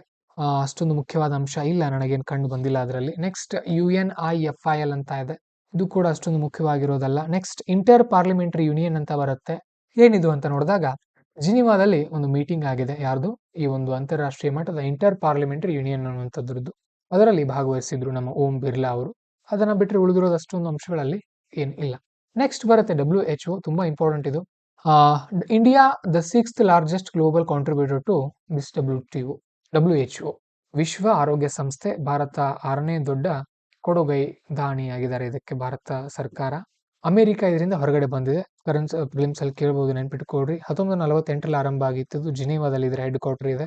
ಇಲ್ಲಿ ಯಾವ ತರ ದೇಣಿಗೆನ ಕೊಡ್ಲಾಗುತ್ತೆ ಇದಕ್ಕೆ ಅಂತ ಅಂದ್ರೆ ವಾಲಂಟರಿ ಕಾಂಟ್ರಿಬ್ಯೂಷನ್, ಜನ ಅವರ ಖುಷಿಯಿಂದ ಕೊಡ್ತಾರೆ. ಹಾಗೇನೆ ಅಸೆಸ್ಡ್, ಎಲ್ಲರೂ ಕೂಡ ಇಂತಿಷ್ಟು ಅಂತ ಪೇ ಮಾಡ್ಬೇಕಂತ ನಿಯಮವನ್ನು ಕೂಡ ಅಲ್ಲಿ ಮಾಡಲಾಗಿರುತ್ತೆ. Next European sky shield initiative ಅಂತ ಇದೆ. ವೆರಿ ಇಂಪಾರ್ಟೆಂಟ್ ಟಾಪಿಕ್ ಇದು. ನೋಡೋಣ ಏನಿದೆ ಅಂತ ಹೇಳಿ. ಸ್ವಿಟ್ಜರ್ಲೆಂಡ್ ಇದಕ್ಕೆ ಸಹಿ ಹಾಕಿದೆ. ಇದೇನು ಅಂತ ನೋಡಿದ್ರೆ, it is the German led aim at bolstering Europe's defence ಏಜೆಂಟ್ಸ್ like air strikes. Okay, defence ಅನ್ನ ಇಂಪ್ರೂವ್ ಮಾಡುವಂಥದ್ದು ಯುರೋಪ್ ಖಂಡದಲ್ಲಿ. ಅವರ ಒಂದು ಸದೃಢತೆಗೆ ಅದನ್ನ ಅವ್ರು ಮಾಡ್ಕೊಳ್ತಾ ಇದ್ದಾರೆ. ನೆಕ್ಸ್ಟ್ 5 ಐಸ್ ಅಲಯನ್ಸ್ ಅಂತ ಇದೆ. Very important. 5 ಐಸ್ ಅಂದ್ರೆ ಯಾರು, ಯಾವ ದೇಶಗಳು ಅಂತ ಅಂದ್ರೆ US, Canada, UK, Australia, New Zealand. Okay, America ಇದೆ, ಅದ್ರ ಮೇಲೆ ಕೆನಡಾ ಇದೆ, ನೆನ್ಪಿಟ್ಕೊಡ್ರಿ. ಈ ಕಡೆ ಆಸ್ಟ್ರೇಲಿಯಾ, ಅದ್ರ ಪಕ್ಕದಲ್ಲಿ ನ್ಯೂಜಿಲೆಂಡ್ ಇದೆ. ಸೊ ಇವುಗಳ ಮಧ್ಯದಲ್ಲಿ UK ಬರುತ್ತೆ. ಸೊ 5 ಐಸ್ ಕಂಟ್ರೀಸ್ ಯಾವುದು ಅಂತ ನಿಮ್ಮನ್ನ ಯಾರಾದ್ರೂ ಕೇಳಿದ್ರೆ ನೆನ್ಪಿಟ್ಕೊಳ್ಬೇಕು. ಈ 5 ಕಂಟ್ರಿಗಳನ್ನ ಹೇಳಿ ಸಾಕು. ಓಕೆ, ನೆಕ್ಸ್ಟ್ ಅದರಲ್ಲಿ ಅಷ್ಟೊಂದು ಮುಖ್ಯವಾದ ಅಂಶಗಳು ನನಗೇನು ಕಂಡು ಬಂದಿಲ್ಲ. Next Nile river basin cooperative framework agreement ಅಂತ ಇದೆ. ಇದರಲ್ಲಿ ನೈಲ್ ನದಿ ಬಗ್ಗೆ ಸ್ವಲ್ಪ ನೋಡ್ಕೊಂಡ್ರೆ ಸಾಕಾಗತ್ತೆ ನೀವು. ಹಾಗೇನೆ Indian development and economic assistance scheme ಅಂತ ಇದೆ. Not that much important. Okay, ಇದನ್ನ 2003ರಲ್ಲಿ ಆರಂಭ ಮಾಡಲಾಗಿತ್ತು. ತುಂಬಾ ಹಳೆಯ ಸ್ಕೀಮ್ ಆಗಿದೆ ಇದು. ನೆಕ್ಸ್ಟ್ ನಾವು ನೋಡೋದಾದ್ರೆ ಇಂಡಿಯನ್ ಎಕನಾಮಿ ಬರ್ತೀವಿ. ತುಂಬಾ ಮುಖ್ಯವಾಗಿರುವಂತಹ ಅಂಶಗಳನ್ನ ಕಲಿತೀವಿ ಇಲ್ಲಿ. ಪ್ರಿಲಿಮ್ಸ್ ಮತ್ತು ಮೇನ್ಸ್ ಎರಡು ರಿಲೇಟೆಡ್ ಇರುವಂತದನ್ನ ನೋಡೋಣ. ಮೊದಲು ಇಲ್ಲಿ ಯಾಕಿದು drafting a national law to incorporate gig workers. Gig ವರ್ಕರ್ಗಳಂದ್ರೆ ಯಾರು? ಗಿಗ್ ವರ್ಕರ್ಗಳು ಅಂತ ಅಂದ್ರೆ ಕೆಲವೊಂದು ವಿಭಾಗನ ಮಾಡಿದಾರೆ ಅಲ್ಲಿ. ಪ್ಲಾಟ್ಫಾರ್ಮ್ ಬೇಸ್ಡ್ ಅಂತ ಅಂದ್ರೆ ಈಗ food delivery, E commerce, online freelancing ಮಾಡ್ತಾ ಇರ್ತಾರಲ್ಲ, ಅವರನ್ನ ಗಿಗ್ ವರ್ಕರ್ ಅಂತ ಕರಿತೀವಿ. ಕೆಲವೊಬ್ರು ನಾನ್ ಪ್ಲಾಟ್ಫಾರ್ಮ್ ಅಲ್ಲಿ ಇರ್ತಾರೆ. ಉದಾಹರಣೆಗೆ ಈಗ ಎಂಪ್ಲಾಯರ್ ರಿಲೇಶನ್ಶಿಪ್ ಅಲ್ಲಿ ಹೇಗಿರುತ್ತೆ, ಈಗ ಕೃಷಿ ಇರಬಹುದು, ಆಮೇಲೆ ಕನ್ಸ್ಟ್ರಕ್ಷನ್ ಅಲ್ಲಿ ಕಾರ್ಮಿಕರಾಗಿರ್ತಾರಲ್ಲ, ಅವರು ಡೊಮೆಸ್ಟಿಕ್ ವರ್ಕ್ ಮಾಡ್ತಿರಲ್ಲ, ಮನೆಗಳಿಗೆ ಬಂದು ಕೆಲಸ ಮಾಡೋ ಇವರೆಲ್ಲ ಕೂಡ ನಾನ್ ಪ್ಲಾಟ್ಫಾರ್ಮ್. ಇವರೆಲ್ಲ ಗಿಗ್ ವರ್ಕರ್ಗಳು. ಅಂದ್ರೆ ಇವರಿಗೆ ಪರ್ಮನೆಂಟ್ ಉದ್ಯೋಗ ಅನ್ನುವಂಥದ್ದು ಇರಲ್ಲ. ಆರ್ಥಿಕ ಸದೃಢತೆ ಅನ್ನುವಂಥದ್ದು ಇವರಿಗೆ ಇರೋದು ತುಂಬಾ ತುಂಬಾ ತುಂಬಾ ಕಡಿಮೆ. Okay, next about gig economy ಅನ್ನುವಂಥದ್ದು ಇಲ್ಲಿ ತುಂಬಾ ಮುಖ್ಯವಾಗಿರುವಂತ ಅಂಶ. ಇನ್ನು ಇಲ್ಲಿ ಅಗ್ರಿಗೇಟರ್ ಅಂತ ಕರೀತಾರೆ. ಅಗ್ರಿಗೇಟರ್ ಅಂತ ಅಂದ್ರೆ ಪ್ಲಾಟ್ಫಾರ್ಮ್ ಕಂಪನಿಗಳು ಅವೆಲ್ಲ ಇರುತ್ತಲ್ಲ, ಅಮೆಝಾನ್, ಸ್ವಿಗ್ಗಿ, ಝೊಮ್ಯಾಟೊ ಅವರೆಲ್ಲ ಬರ್ತಾರೆ ಅಲ್ಲಿ. ಗಿಗ್ ಎಕನಾಮಿ ಅಂತ ಅಂದ್ರೆ ಏನು ಅದನ್ನ ಕಲಿಯೋಣ ನಾವಿಲ್ಲಿ. Gig economy is a labour market that relies on independent contractors and freelancers. ಇವರು ಒಂದು ರೀತಿ ಇಂಡಿಪೆಂಡೆಂಟ್ ಆಗಿರ್ತಾರೆ ಇವರು. ಓಕೆ, ಈ ತರ ಎಕನಾಮಿ ಅನ್ನುವಂಥದ್ದು ಸಾಮಾನ್ಯವಾಗಿರೋ ಎಕನಾಮಿ ಈ ತರ ಜಾಸ್ತಿ ಗಿಗ್ ವರ್ಕರ್ಗಳೇ ಜಾಸ್ತಿ ಆಗ್ಲಿಕ್ಕೆ ಆರಂಭ ಆದ್ರೆ ಅದನ್ನ ಏನಂತ ಕರೀತಾರೆ? ಗಿಗಿಫಿಕೇಶನ್ ಅಂತ ಕರೀತಾರೆ, ಅಥವಾ ಅಡಾಪ್ಷನ್ ಆಫ್ ಗಿಗ್ ಮಾಡೆಲ್ ಅಂತ ಕೂಡ ಕರೀತಾರೆ. ಪ್ರಿಲಿಮ್ಸ್ ಅಲ್ಲಿ ಕೇಳಬಹುದು ವಾಟ್ ಈಸ್ ಗಿಗಿಫಿಕೇಶನ್ ಅಂತ ಹೇಳಿ. ಸದ್ಯಕ್ಕೆ ನಮ್ಮ ದೇಶದಲ್ಲಿ ಸುಮಾರು 77 ಲಕ್ಷ ಗಿಗ್ ವರ್ಕರ್ಗಳು ಇದ್ದಾರೆ ಅಂತ ಹೇಳಲಾಗಿತ್ತು 2020-21ರಲ್ಲಿ. ಇನ್ನು 2030ರ ವೇಳೆಗೆ 2.5 ಕೋಟಿವರೆಗೂ ಅದು ಹೋಗಿ ಮುಟ್ಟಬಹುದು ಅಂತ ಇಲ್ಲಿ ಹೇಳಲಾಗ್ತಾ ಇದೆ. ಓಕೆ, ಪ್ರತಿ ವರ್ಷ ಸುಮಾರು 17% ವೇಗದಲ್ಲಿ ಇವೆಲ್ಲ ಬೆಳೀತಾ ಇವೆ ಗಿಗ್ ಎಕನಾಮಿ. ತುಂಬಾ ಇಂಪಾರ್ಟೆಂಟ್ ಆಗಿರುವಂತ ಅಂಶಗಳು ಇಲ್ಲಿ ಕೊಡಲಾಗಿದೆ. ಅದನ್ನ ನೀವು ಆಮೇಲೆ ನೋಡ್ಕೊಳ್ರಿ ನಿಮ್ಮ ಮೇನ್ಸ್ಗೆ. ಬಟ್ ಮೇನ್ಸ್ಗೆ ಓದುವಾಗತ್ತೆ ಇಲ್ಲ. Next 10 years of make in India. Make in India ಆರಂಭ ಆಗಿ 10 ವರ್ಷ ಆಗಿದೆ. FDI ಸಿಕ್ಕಾಪಟ್ಟೆ ಬಂದಿದೆ, ಅದರಿಂದ ಬಹಳಷ್ಟು ನಮ್ಮ ದೇಶಕ್ಕೆ ಅನುಕೂಲ ಆಗಿದೆ. ಓಕೆ, ಮೇಕ್ ಇನ್ ಇಂಡಿಯಾದಿಂದ ಏನಾಗಿದೆ, UPI ಟ್ರಾನ್ಸಾಕ್ಷನ್ ತುಂಬಾ ಜಾಸ್ತಿ ಆಗ್ತಾ ಇದೆ. ನೋಡಿ, ಕಳೆದ ಏಪ್ರಿಲ್ನಿಂದ ಮತ್ತು ಜುಲೈವರೆಗೂ 81 ಲಕ್ಷ ಕೋಟಿ ಟ್ರಾನ್ಸಾಕ್ಷನ್ ಆಗಿದೆ ಅಂತ ಹೇಳ್ತಾ ಇದ್ದಾರೆ ಇಲ್ಲಿ UPIಗಳಿಂದ. ಎಷ್ಟು ಅನುಕೂಲ ಅಲ್ವಾ ಅದರಿಂದ. ನೆಕ್ಸ್ಟ್ ಮೇಕ್ ಇನ್ ಇಂಡಿಯಾ ಬಗ್ಗೆ ನಾವಿಲ್ಲಿ ಕೆಲವೊಂದು ಅಂಶಗಳನ್ನ ಕಲಿಬೇಕು. ಸ್ಟಾರ್ಟ್ಅಪ್ ಇಂಡಿಯಾ ಅಂತ 2016ರಲ್ಲಿ ಆರಂಭ ಮಾಡಿದ್ರು. PM ಗತಿಶಕ್ತಿ ಅನ್ನುವಂಥ ಒಂದು ಯೋಜನೆ ಇದೆ, ತುಂಬಾ ಮುಖ್ಯವಾಗಿರುವಂತದ್ದು. ಇದು ಮುಖ್ಯವಾಗಿ 7 ಸೆಕ್ಟರ್ಗಳನ್ನ ಒಳಗೊಂಡಿದೆ. ಪ್ರಿಲಿಮ್ಸ್ ಅಲ್ಲಿ ಕೇಳಬಹುದು. Very very important. ಗತಿಶಕ್ತಿಯಲ್ಲಿ ಯಾವ್ದು ಬರುತ್ತೆ ಅಂದ್ರೆ railways, roads, ports, waterways, airports, mass transport, logistics and infrastructure, ಇವೆಲ್ಲವೂ ಕೂಡ ಇದರಲ್ಲಿ ಬರುತ್ತೆ. ನೆಕ್ಸ್ಟ್ ಟೆಕ್ಸ್ಟೈಲ್ ಬಗ್ಗೆ ಇದೆ. ಟೆಕ್ಸ್ಟೈಲ್ ಇಂಡಸ್ಟ್ರಿ ಇನ್ ಇಂಡಿಯಾ ಅಂದ್ರೆ ಈ ಒಂದು ಅರಿವೆ ಅಥವಾ ಉದ್ದಿಮೆ ಯಾವ ತರ ಇದೆ ಅಂತ ನೋಡೋದಾದ್ರೆ, ತಮಿಳುನಾಡಿನಲ್ಲಿ ಅನೇಕ ಟೆಕ್ಸ್ಟೈಲ್ಗಳು ಬಂದ್ ಆಗ್ತಾ ಇವೆ ಅಂತ ಹೇಳ್ತಾ ಇದ್ದಾರೆ ಇಲ್ಲಿ. ತಮಿಳುನಾಡಲ್ಲಿ ಬಂದ್ ಆಗ್ತಾ ಇವೆ, ನಿಲ್ತಾ ಇವೆ ಅಂತ ಹೇಳ್ತಾ ಇದ್ದಾರೆ. ಟೆಕ್ಸ್ಟೈಲ್ ಬಗ್ಗೆ ನಾವು ಸ್ವಲ್ಪ ತಿಳ್ಕೊಳ್ಬೇಕು ಅಂತ ಅಂದ್ರೆ, ನಾವು ಎಕ್ಸ್ಪೋರ್ಟ್ ನಲ್ಲಿ 3 ನಂಬರ್ ಅಲ್ಲಿ ಇದ್ದೀವಿ. ಇನ್ನು ಮ್ಯಾನುಫ್ಯಾಕ್ಚರಿಂಗ್ ನಲ್ಲಿ 2ನೇ ನಂಬರ್ ಅಲ್ಲಿ ಇದ್ದೀವಿ. ಅತಿ ಹೆಚ್ಚು ಈ ಒಂದು ಟೆಕ್ಸ್ಟೈಲ್ ಬಟ್ಟೆಯನ್ನು ಉತ್ಪಾದನೆ ಮಾಡುವ ರಾಷ್ಟ್ರ ಭಾರತ 2 ನಂಬರ್ ಇದೆ. ಎಂಪ್ಲಾಯ್ಮೆಂಟ್ ಅಲ್ಲಿ ಸುಮಾರು 10.5 ಕೋಟಿ ಜನ ಇದರಲ್ಲಿ ಕೆಲಸ ಮಾಡ್ತಿದ್ರು. ಓಕೆ, ಇವೆಲ್ಲವೂ ಕೂಡ ಇದಕ್ಕೆ ಸಂಬಂಧಪಟ್ಟಿರುವಂತಹ ಮುಖ್ಯವಾದಂತಹ ವಿಚಾರಗಳು. ಇಲ್ಲಿ ಟರ್ನ್ ಅರೌಂಡ್ ಟೈಮ್ ಅನ್ನುವಂಥ ಒಂದು ಪಾಯಿಂಟ್ ವರ್ಡ್ ಬರುತ್ತೆ ನೋಡಿ. ಟರ್ನ್ ಅರೌಂಡ್ ಟೈಮ್ ಅಂತ ಅಂದ್ರೆ ಏನು ಅಂತ ನಾವು ನೋಡಿದ್ರೆ, ಆರ್ಡರ್ ಮಾಡಿದಾಗಿಂದ ಆ ವಸ್ತು ತಲುಪುವಂತ ಟೈಮ್ ಎಷ್ಟೊತ್ತಿದೆಯಲ್ಲ ಅದನ್ನ ಏನಂತ ಕರಿತೀವಿ? ಟರ್ನ್ ಅರೌಂಡ್ ಟೈಮ್ ಅಂತ ಕರಿತೀವಿ. ಓಕೆ, ಇಲ್ಲೊಂದು ಸ್ಕೀಮ್ ಮಾಡಿದ್ರು ಸರ್ಕಾರದವರು, ಭಾರತ ಸರ್ಕಾರದವರು, ಸಮರ್ಥ ಸ್ಕೀಮ್ ಅಂತ ಹೇಳಿ ಕೆಪಾಸಿಟಿ ಬಿಲ್ಡಿಂಗ್ ಪ್ರೋಗ್ರಾಮ್ ಇದು ಯಾರಿಗೆ ಟೆಕ್ಸ್ಟೈಲ್ ವರ್ಕರ್ಗಳಿಗೆ ಸರಿನಾ. ನೆಕ್ಸ್ಟ್ ಫಿಲ್ಮ್ಸ್ ಟಾಪಿಕ್ಸ್ ಕೆಲವೊಂದು ಬರುತ್ತೆ. 5th ನ್ಯಾಷನಲ್ ವಾಟರ್ ಅವಾರ್ಡ್ಸ್ ಅಂತ ದ್ರೌಪದಿ ಮುರ್ಮು ಅವರು ಪ್ರಶಸ್ತಿಯನ್ನು ಕೊಟ್ಟಿದ್ದಾರೆ. ಮಿನಿಸ್ಟ್ರಿ ಆಫ್ ಜಲಶಕ್ತಿ ಅವರು ಕೊಟ್ಟಿದ್ದಾರೆ ಇದನ್ನ. ಬೆಸ್ಟ್ ಸ್ಟೇಟು ಬೆಸ್ಟ್ ಪರ್ಫಾರ್ಮರ್ ಅವೆಲ್ಲ ಬರುತ್ತೆ. ಸೊ ಬೆಸ್ಟ್ ಸ್ಟೇಟ್ ಕ್ಯಾಟಗರಿನಲ್ಲಿ ಒಡಿಶಾ ಗೆದ್ದಿದೆ. ತುಂಬಾ ಚೆನ್ನಾಗಿ ವಾಟರ್ ಕನ್ಸರ್ವೇಷನ್ ಮಾಡಿದಾರಂತೆ ಅವರು. ಫಿಲ್ಮ್ಸ್ ಅಲ್ಲಿ ಕೇಳ್ತಾರೆ ಇವುಗಳನ್ನ ನೆನ್ಪಿಟ್ಕೊಡ್ರಿ. Uttar Pradesh second place, Gujarat third place best state ನಲ್ಲಿ ನೋಡಿದ್ರೆ. ಬೆಸ್ಟ್ ಡಿಸ್ಟ್ರಿಕ್ಟ್ ನಲ್ಲಿ ಬಾಂದಾ ಅನ್ನುವಂಥ ಡಿಸ್ಟ್ರಿಕ್ಟ್ ಉತ್ತರ ಪ್ರದೇಶದಲ್ಲಿ, ಹಾಗೆ ಗಾಂಡರ್ಬಾಲ್ ಅನ್ನುವಂಥದ್ದು ಜಮ್ಮುನಲ್ಲಿ. ಬೆಸ್ಟ್ ಅರ್ಬನ್ ಲೋಕಲ್ ಬಾಡಿ ಅಂದ್ರೆ ಸೂರತ್ ಗುಜರಾತ್. ಬೆಸ್ಟ್ ವಿಲೇಜ್ ಅಂತ ಅಂದ್ರೆ ಪುಲ್ಲಂಪಾರ್ ಅನ್ನುವಂಥದ್ದು ಕೇರಳದಲ್ಲಿ. ಓಕೆ, ನೀವು ಇದೆಲ್ಲ ನೆನ್ಪಿಟ್ಕೊಳ್ಬೇಕಾಗಿರೋದು ಇವು 4 ನೆನ್ಪಿಟ್ಕೊಂಡ್ಬಿಡ್ರಿ. Best state Odisha, second Uttar Pradesh ಅಂತ ನೆನ್ಪಿಟ್ಕೊಂಡ್ಬಿಡಿ ಬೇಕಾಗತ್ತೆ. ಪ್ರಿಲಿಮ್ಸ್ ಅಲ್ಲಿ ಕೇಳ್ಬೋದು ಹೊಂದಿಸಿ ಬರೆಯಿರಲಿಯಲ್ಲಿ. Next first dry port of Bihar. ಬಿಹಾರದಲ್ಲಿ ಮೊಟ್ಟ ಮೊದಲ ಒಂದು ಡ್ರೈ ಪೋರ್ಟ್ ಅನ್ನ ಮಾಡಿದ್ದಾರೆ. ಏನು ಈ ಡ್ರೈ ಪೋರ್ಟ್ ಅಂತ ಅಂದ್ರೆ, dry port also known as inland container depot is an inland intermodal terminal directly connected by road or rail transport. ಅಂದ್ರೆ ನಾವು ನಮ್ಮ ಸರಕನ್ನ ಸಾಗಿಸೋಕೆ ಬಂದರುಗಳಿಗೆ ಡೈರೆಕ್ಟ್ ರೋಡ್ ಮತ್ತು ಟ್ರೈನ್ ಕನೆಕ್ಟ್ ಮಾಡಿದ್ರೆ ಅದನ್ನ ಡ್ರೈ ಪೋರ್ಟ್ ಅಂತ ಕರೀತಾರೆ. ಫಿಲ್ಮ್ಸ್ ಅಲ್ಲಿ ಕೇಳಬಹುದು. ಓಕೆ, ನೆನ್ಪಿಟ್ಕೊಡ್ರಿ ಇದನ್ನ. ಬಿಹಾರದಲ್ಲಿ ಆರಂಭ ಆಗಿದೆ ಫಸ್ಟ್ ಒಂದು ಯಾವುದು ಅಂತ ಅಂದ್ರೆ, ಅದು ಯಾವ ಕಾರಣಕ್ಕೆ ಲೆದರ್ ಶೂಗಳನ್ನ ರಷ್ಯಾಕ್ಕೆ ಎಕ್ಸ್ಪೋರ್ಟ್ ಮಾಡೋಕೆ ಸ್ಟಾರ್ಟ್ ಮಾಡಿದ್ದಾರೆ. ಓಕೆ, ಯಾವ ಪ್ರದೇಶದಲ್ಲಿ ಆರಂಭ ಆಯಿತು? ಬಿಹಿತಾ ಅಂತ ಹೇಳಿ ಬಿಹಾರದಲ್ಲಿ. ನೆಕ್ಸ್ಟ್ 4 ಬಯೋಗ್ಯಾಸ್ ಯೂನಿಟ್ಸ್ ಇನ್ ಅಸ್ಸಾಂ. ಅಸ್ಸಾಂನಲ್ಲಿ ಬಯೋಗ್ಯಾಸ್ ಯೂನಿಟ್ಗಳನ್ನ ಆರಂಭ ಮಾಡಿದ್ದಾರೆ. Very important. So biogas is a renewable fuel. ಹೌದು, ಬಯೋಗ್ಯಾಸ್ ಹೇಗೆ ತಯಾರಾಗುತ್ತೆ ಅಂದ್ರೆ ಅನಿಮಲ್ ಮತ್ತು ಫುಡ್ ನ ವೇಸ್ಟ್ ನಿಂದ ತಯಾರಾಗುತ್ತೆ. ಅದು ಕೂಡ ನಮಗೆ ಗೊತ್ತು. ಸೊ ಅದ್ರ ಬಗ್ಗೆ ಸ್ವಲ್ಪ ನೋಡ್ಕೊಳ್ಳಿ. ಎನ್ವೈರ್ಮೆಂಟಲ್ ಕೂಡ ಕವರ್ ಆಗಿರುತ್ತೆ ಬಹಳಷ್ಟು.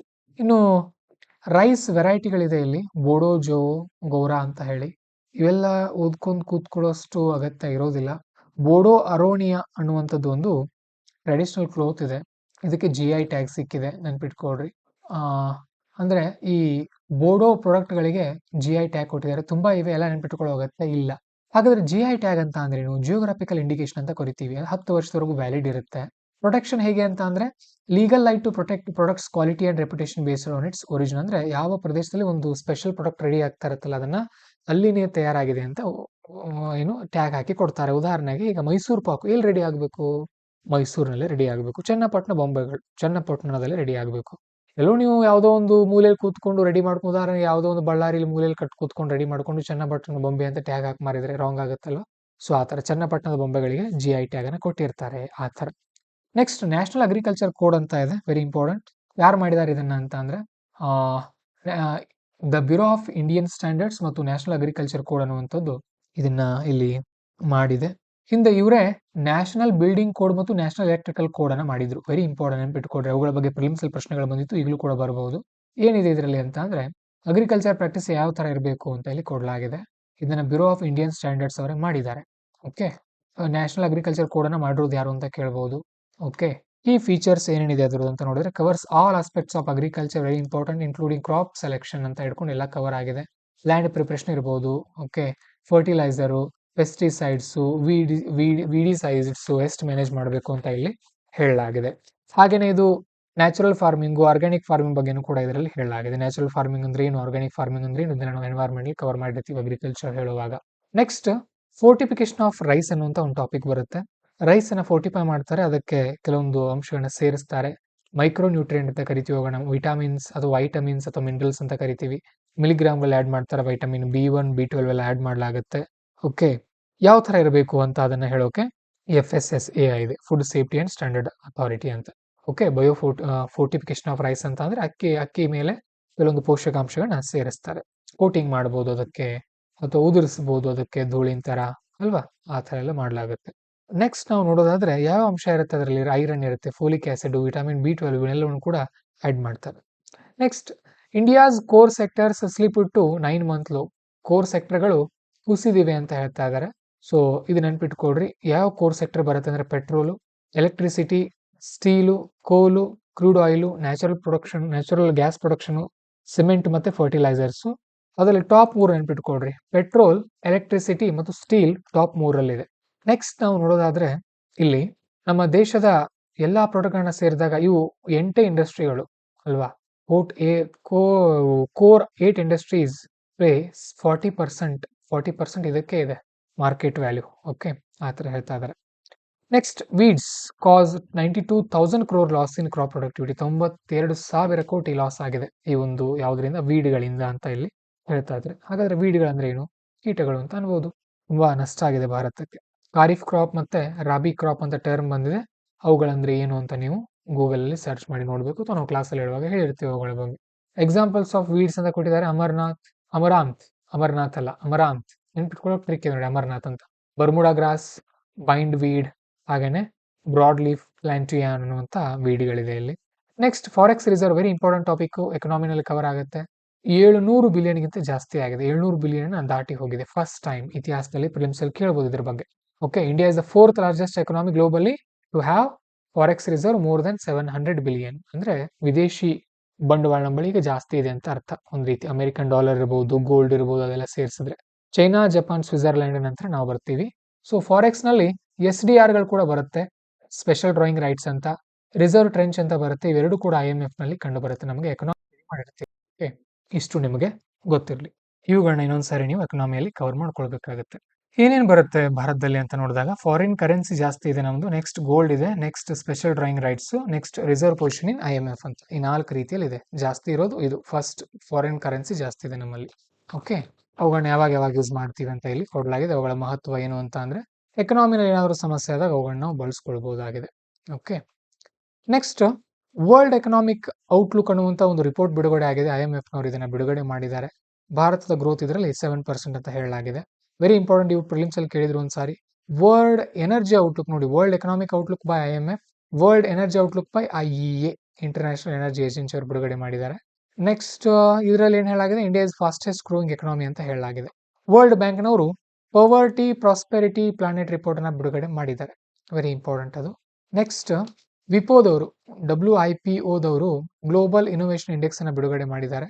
ಭಾರತ 39ನೇ ರ್ಯಾಂಕ್ ಅನ್ನ ಪಡೆದಿದೆ ಇದರಲ್ಲಿ. ಮೊದಲು 81 ಇತ್ತು 2015ರಲ್ಲಿ, ಈಗ ಚೆನ್ನಾಗಿ ರ್ಯಾಂಕ್ ಸಿಕ್ಕಿದೆ ನಮಗೆ.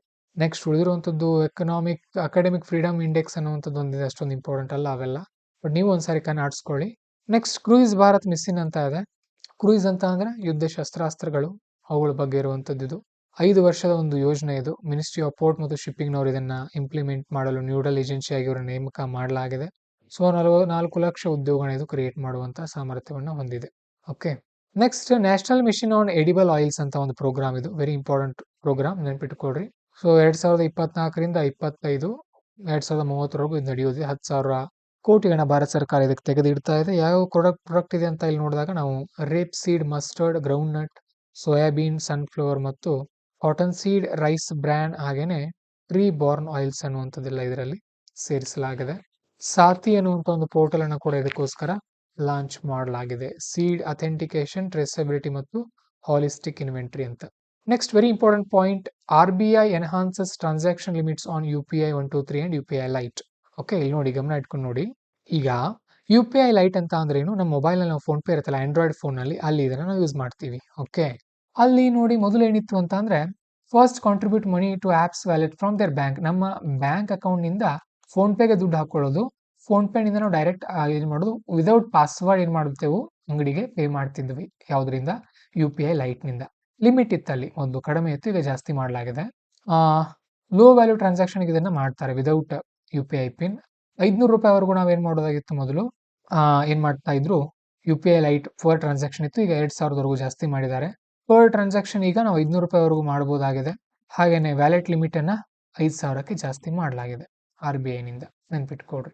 ನೆಕ್ಸ್ಟ್ UPI 123 ಪೇ ಅನ್ನುವಂಥದ್ದು, ಇದು ನಾನ್ ಸ್ಮಾರ್ಟ್ ಫೋನ್ ಕೀಬೋರ್ಡ್ ಬಟನ್ ಇರುತ್ತಲ್ಲ, ಆ ಫೋನ್ಗಳಿಗೆ 12 ಲ್ಯಾಂಗ್ವೇಜ್ಗಳಲ್ಲಿ ಇದು ಲಭ್ಯ ಆಗ್ತಾ ಇದೆ. ಹಾಗೇನೆ ಇಲ್ಲಿ 5,000ವರೆಗೂ ಮಾತ್ರ ಟ್ರಾನ್ಸಾಕ್ಷನ್ ಲಿಮಿಟ್ ಇತ್ತು, ಈಗ 10,000ವರೆಗೂ ಕೂಡ ನಾವು ಟ್ರಾನ್ಸಾಕ್ಷನ್ ಲಿಮಿಟ್ ಮಾಡಬಹುದಾಗಿದೆ. ವಿದೌಟ್ ಇಂಟರ್ನೆಟ್ ಕನೆಕ್ಟಿವಿಟಿ ಯೂಸ್ ಮಾಡಬಹುದು, ನಾವು ಪೇ ಮಾಡಬಹುದು. ಓಕೆ, ಹಾಗೇನೆ ಈ ಶ್ರಮ ಪೋರ್ಟಲ್ ಅಂತ ಇದೆ, ಅನ್ಆರ್ಗನೈಸ್ಡ್ ವರ್ಕರ್ಗಳಿಗೋಸ್ಕರ. ಭಾರತ ಸರ್ಕಾರದ್ದು ಮಿನಿಸ್ಟ್ರಿ ಆಫ್ ಲೇಬರ್ನವರು ಅದನ್ನ ನಿರ್ವಹಣೆ ಮಾಡಿಸ್ತಾರೆ. ಉಳಿದಿರೋದನ್ನ ಅಷ್ಟೊಂದು ಅಂಶ ಅನ್ಸಿಲ್ಲ ಅಲ್ಲಿ. ನೆಕ್ಸ್ಟ್ ಸಾರಥಿ ಅನ್ನುವಂಥದ್ದು ಒಂದಿದೆ. ಏನು ಸಾರಥಿ ಅಂತ ಅಂದ್ರೆ, solar assisted reefer transportation with hybrid controls ಅನ್ನುವಂಥದ್ದು ಇದು.